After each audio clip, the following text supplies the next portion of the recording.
கலைஞர் நூலகத்துக்கு ஆளே வரல அப்படின்னு நீங்கள் போட்டுருவீங்களா? இந்த வெயில் காலமாக இருக்குது, அங்கே போனால் குழு குழுன்னு இருக்கும், அது கூட போக மாட்டேங்கிறாங்க போல. என்னன்னு தெரியல, கலைஞர் பேர் வச்சதுனால குழு குழுன்னு இருக்கும்ல, இந்த வெயில் காலம் சுட்டரிக்குது, அப்போ கூட போக மாட்டேங்கிறாங்க போல. அதனால மாணவர்களுக்கெல்லாம் அங்கே படம் ஓட்ட போகிறாங்களாம், அது ஓட்டி அப்படியாச்சும் கூட்டத்தை சேர்க்க பார்க்குறாங்க. இந்த திட்டம் தான் அவங்க கொண்டு வந்தது. வேறு உருப்படியான திட்டம் மதுரைக்கு ஒன்றும் இல்லை.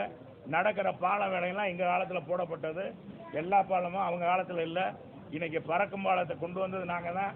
இன்றைக்கி இந்த கட்டுகிற பாலமும் 2 பாலமும் நாங்கள் எங்கள் காலத்தில் கொண்டு, அது ஆம வேகத்தில் நடக்குது. நாங்கள் கொண்டு வந்த குடிநீர் திட்டத்தை விரைவாக முடிக்க சொல்லுங்கள், அதெல்லாம் முடிக்க சொல்லுங்கள். அதெல்லாம் அமைச்சர் மூர்த்திகிட்ட நீங்கள் கேளுங்க. என்னங்க உங்களுக்கு சவால் விட்டு பேசுகிறார் முன்னாள் அமைச்சர், மதுரை மேற்கு தொகுதிக்கு நிறைய நிதி தாங்க அப்படின்னு சொல்கிறாரு. முதல்ல குண்டுங்குழியெல்லாம் சரிப்படுத்த சொல்கிறாரு. அது மட்டும் இல்லை, மதுரைக்கு நிதி வாங்கி தர சொல்கிறாரு. உங்கள் காலத்தில் எவ்வளோ நிதி வாங்கி கொடுத்தீங்கன்னு நாளைக்கு நாங்கள் மார்க்கெட்டிங்